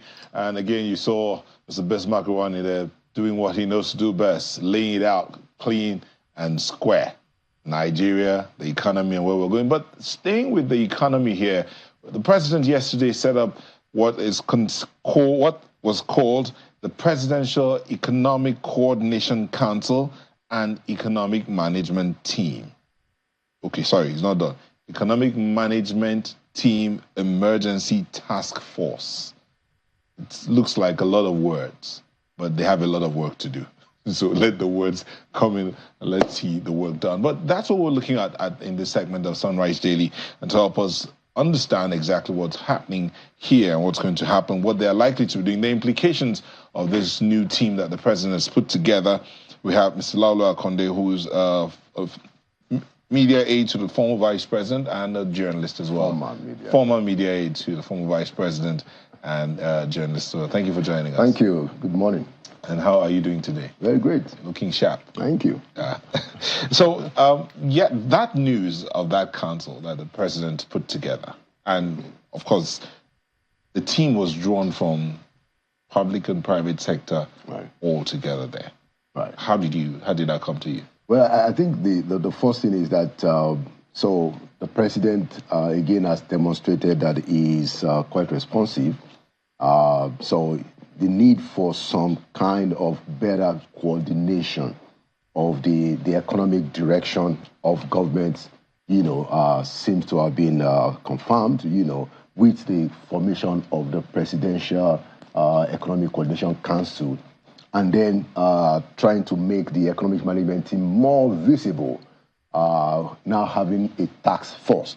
So it's a good thing. It's an acknowledgement of the need for coordination. Now, that coordination has been missing, and that role is a very critical function. Now, in the past administration, what happened was that between 2015 and 2019, you had an economic management team. Now, which is different from the National Economic Council. Many people mix up the two.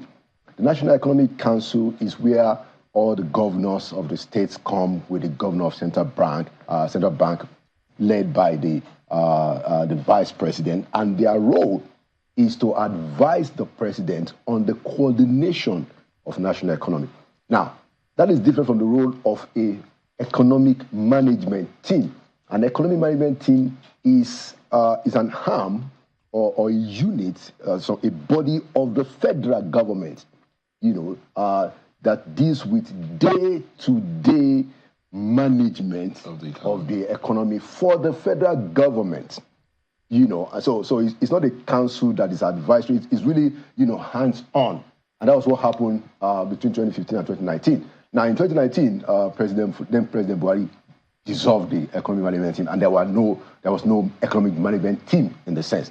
So having President Tinubu come back to the idea of having an economic management team is quite praiseworthy, because you need to have such a team, that will be hands-on, because the work that we're talking about here is something that you have to be hands-on. A lot of things to coordinate. So this is a good move by the president. Well, quite a lot of words in this, and I imagine that every single word in the title of this team is very important, and that's why the name is very long. Presidential Economic Coordination Council and an Economic Management Team Emergency Task Force. Before this team was named, we know that the president met with some leaders in the private sector, some of whom he is now named in this team, or many of whom is now named in this particular team. So was that a precursor to this, or was that, because many people had assumed that when he met with them, they had, they had been automatically, will I say, inaugurated as a team. So this announcement came as we thought that was done already. Is there something peculiar about this one? Well, I think to be charitable, I think we should assume that when the president met Dangote, Elumelu, and Boa, and the rest of them, including Mr. Rewane, I think we could assume that what has happened now may have been one of the discussions that they had. But what the presidency announced then was a formation of a committee, but we don't hear of that committee anymore. But we hear of a new council where they are also members and where the president is chair. So I think it's reasonable to say that this new Presidential Economic Coordination Council grew out of the president's meeting with those private sector gurus. So that's what we assume. A committee would not have caught what it is that this council is expected to do. Yeah, so that's the point that I'm trying to explain so that people can understand it. There are specific roles. So the role of a council is to have essentially an overbearing and trying to have an oversight. An oversight, yeah. It's different from a management team. So you have, for instance, in the corporate world, you have a management team led by the chief executive, or COO, and then you have a board. So a council normally operates like a board in government. So if you hear anything that is called council in government, oftentimes it operates as a board, different from the people who do the day-to-day. So I guess that this council, the problem that I see in this council is that, so it has a little bit of some kind of tension between it, just speaking off the top of my head, from the National Economic Council. We already have the National Economic Council, which was a designation, a stipulation of the Constitution. Okay, so this coordination at the level of the president, the president has all the powers, by the way, to do these things. But there's a little bit of so what happens with that council and these guys?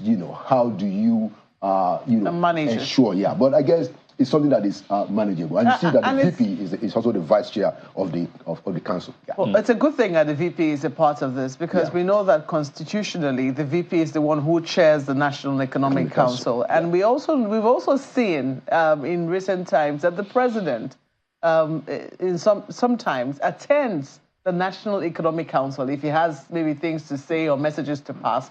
I'm sure he will attend, and then he will exit, and then the meeting continues. So I do not know. Do you think that, because you have said the president has powers to establish this, and I want to imagine that he would have, consulted the Attorney General, etc., to see if there will be any legal impediments. But eventually, what sort of results do you think we can expect? Because at the end of the day, really, what Nigerians want is an economy that works for all. Absolutely. Not for a few select people or for a few members of the private sector, for all. How can the president ensure that while listening to these people who make up his economic council, that the outcomes of whatever it is they come up with is something that just works not just for the interest of a select few in the private sector, but for the majority, if not for the benefit of all Nigerians? I mean, very important things, but I wanted to just clarify what you had said about the participation of the president. Yes, the president can participate at NEC, but that is often at when he convokes the National Economic Council. So he has to convoke, so when the president gets into office, he holds a meeting to inaugurate the National Economic Council. That is when he speaks to them and says that this is the kind of stuff that I want. Now, their relationship after that is essentially they will meet under the chairmanship of the vice president, and they will send him the outcome of their advisory. So I wanted to just back you up on that in terms of his participation. Now, the bigger issue is exactly what is going to be the outcome of the work of this council. And that is what Nigerians are concerned. And you raise a very important point because, yes, President Buhari took a decision in his own time to say that, look, I don't want private sector players participating directly in policy. That was his own view. A lot of people think, no. I mean, Jonathan had them and all that. Now, President Tinubu has gone back to that situation and said that, look, I want private sector people to be directly involved in some kind of this economic management thing. So it raises the question that you raised. That. So how are we protecting the public interest? Because, for the most part, now, and these are important gurus, Dangote, Tony, and Samad, these are really gurus. But whenever you allow those guys to have a direct role in economic policy making, anytime you let them have a direct role, they are businessmen, they will try to use it to their own advantage. It's a no-brainer. And I think if you look at the statement that a jury signed, you will see that he said that the president said that he will let them do this for no more than 1 year. So clearly, even the president himself is aware, that these things have to be managed gingerly. The involvement of big-time players in the economy in direct policy making is a very, something that you have to be really, to the extent that somebody like Buhari said, no, I don't want them taking part in direct policy making. So you're right. The question is, what is going to happen? For instance, they will have to come up with ideas which we have to be appropriated. So we are looking at 2024. But in terms of ideas, so you have people like Rewane sitting down there, one of the most brilliant economists of our time, clearly. So there are expectations that when you have people like that, you may get some useful ideas. And also they have Professor Salami, who was the chief economic advisor to President Buhari. He's also now in, I think he is in one of the teams, I don't remember which one, whether the council or the emergency. There's some who argue, there's an argument, or someone, they were arguing that the president's chief economic advisor now, as in the current president's chief economic advisor, is not clearly put out there. Yeah. And one would think that to set up a team like this, his chief economic advisor will be like the chair of that team. It should be an advisory team to the president. So can this team be likened to that kind of a team, or this is not in any way related? So we're talking of two teams now. So we have the Presidential Economic Coordination Council. And then we have the Economic Management Team Emergency Task Force. Now, I think that task force is essentially still the Economic Management Team. What this president has done is to have an Economic Management Team that is chaired by a minister, that is the coordinating minister of the economy. And there's a problem there. Even the composition of the Economic Management Team's Emergency Task Force is also chaired by the coordinating minister of the economy. The problem is that in that task force, you have governors. You have at least 3 governors, including Professor Soludo. Now, it is inelegant to have a minister chair a meeting of governors. If you have 3 governors sitting down there, it's inelegant to ask a minister to chair it. So, the governor can just look at it and say, I'll send my commissioner, or I send an advisor.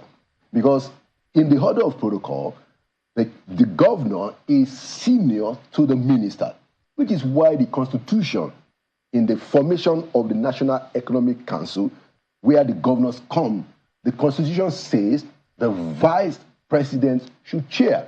What I would have expected, and what many people have expected President Tinubu to do, is to put Shetima there to chair the Economic Management Team and to chair this emergency fund, emergency task force, so that the governors will see the need to be there.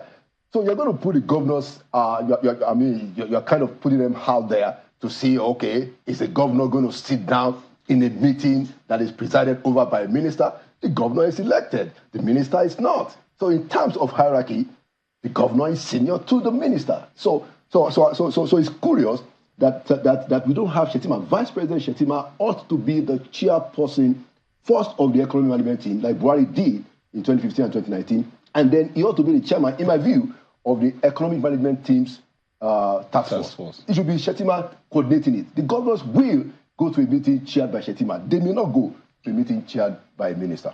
Okay, now I'm almost confused because I'm thinking that statement, you know, I'm looking at it and I'm looking at, okay, I can see it now. But we had a situation, this is not the first time we've seen a coordinating minister of the economy.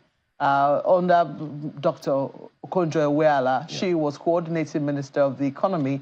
And of course, we saw the kind of tips that she had with governors when it came to, you know, sovereign wealth fund and, you know, excess credit accounts and saving for the country.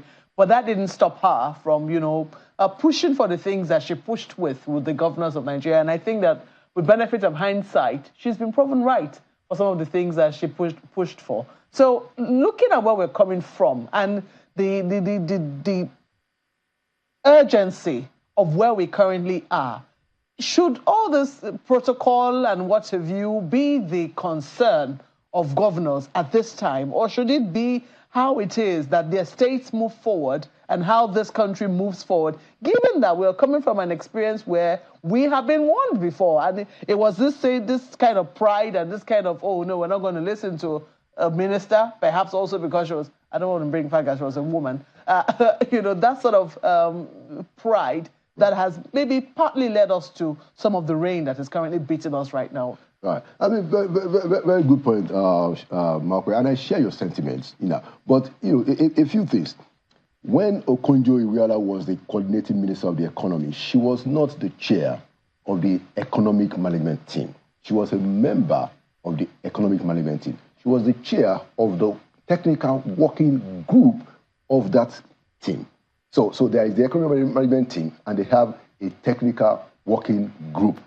So as the coordinating minister, she coordinated that aspect. But it was, I think in that case, it was the president himself that was chairing the economic management team. Look, these things matter. Even the good book says, let everything be done decently and in order. There is no, it is not for nothing that a governor is elected. A governor, you know, why I share a sentiment about, look, let's just get the job done.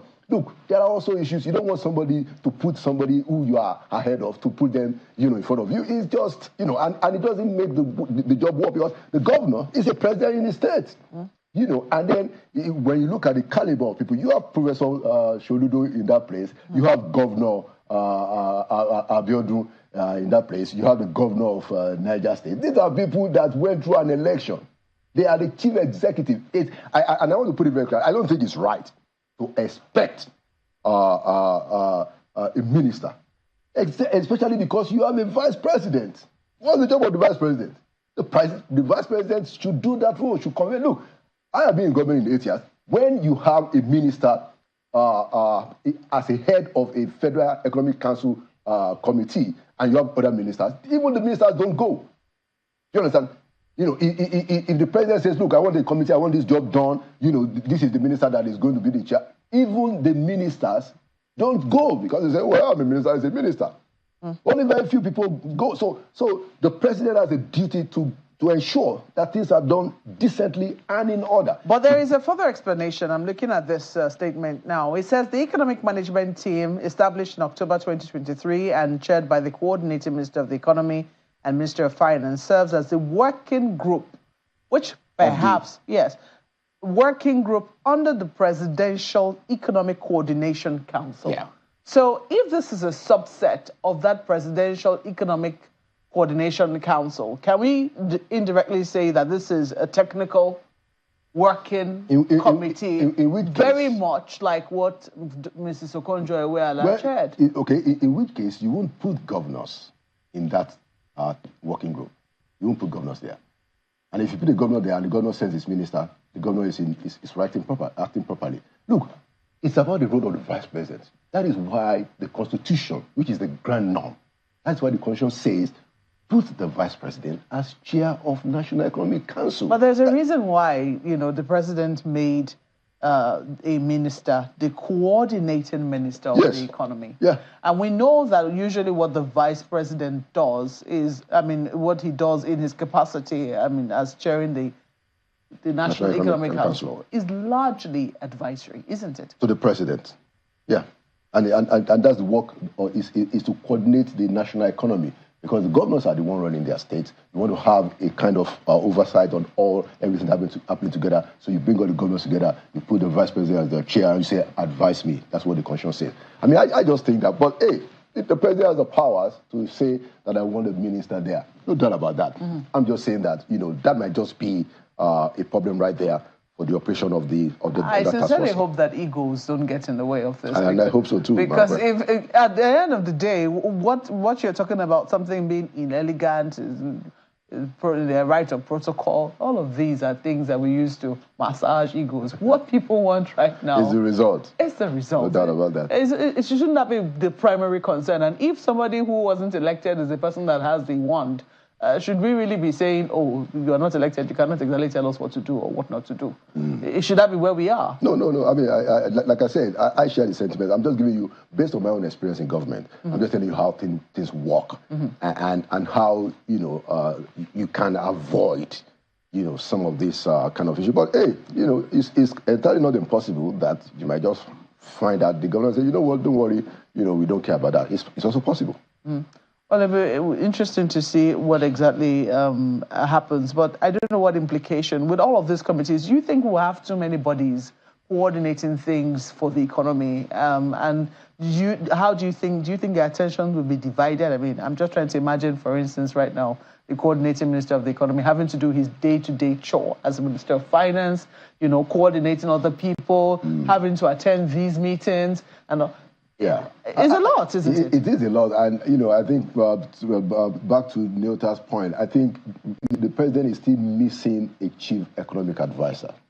Right now, nobody has been designated as a chief economic advisor, so it would seem that the chief economic advisor is the coordinating minister of the economy. So in addition to that, he has to perform that role. Yeah, so exactly. So he has all those roles, and of course we know that Mr. Akeredolu is somebody that is very up to par, no doubt about it.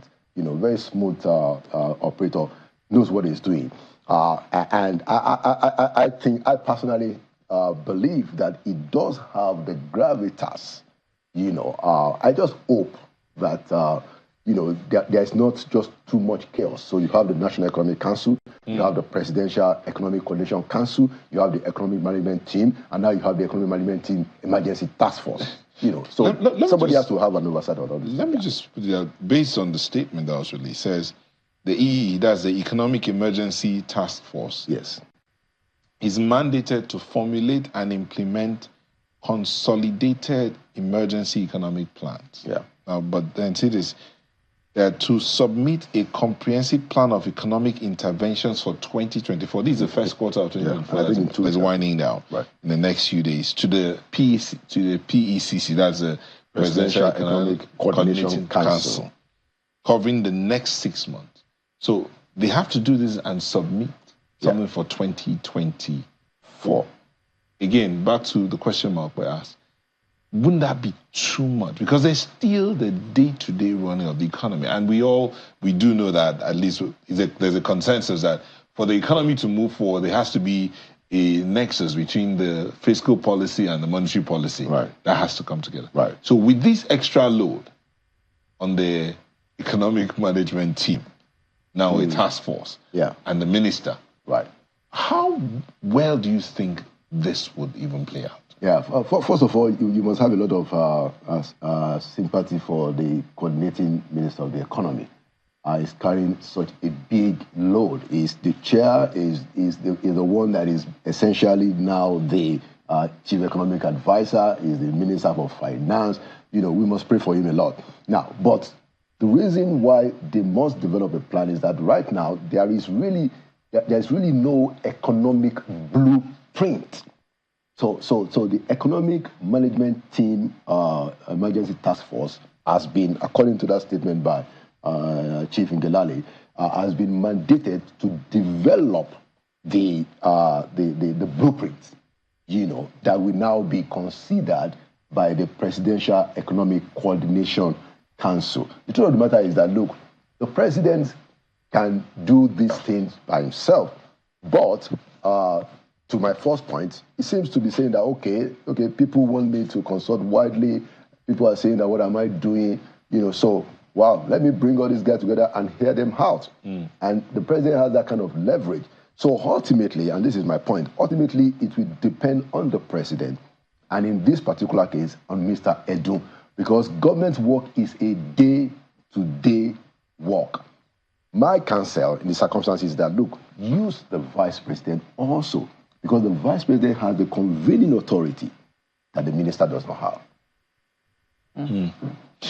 All right, Mr. Akonde, I want to thank you so much for coming in this morning. We do wish the president and the PEC and EET, that PEC being the coordinating council for the presidency. PEC with 2 C's. PEC with 2 C's. And then the emergency task force, we do wish them well. We want to thank you, Mr. Laula Akonde, former media aide to former vice president. Thank you for coming in this morning. Thank you for having me. Maybe explains his plea that the vice president should be the one involved. Oh, yeah, because I guess he was in the middle of the grind in the last administration.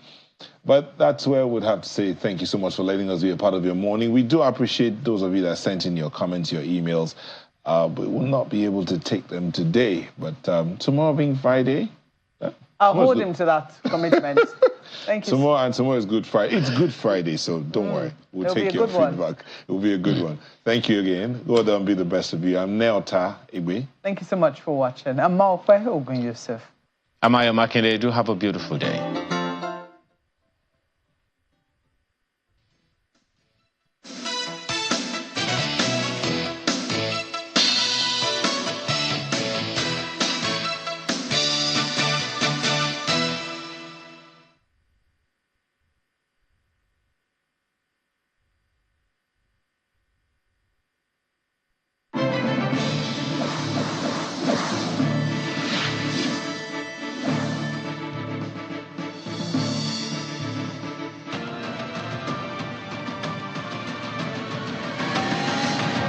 Ifeoma Williams, your guide on this transformative journey. Welcome to Transform Her, the first of its kind on-air coaching program exclusively on Channels Television. I define a product as that perfect thing that people are ready to part with.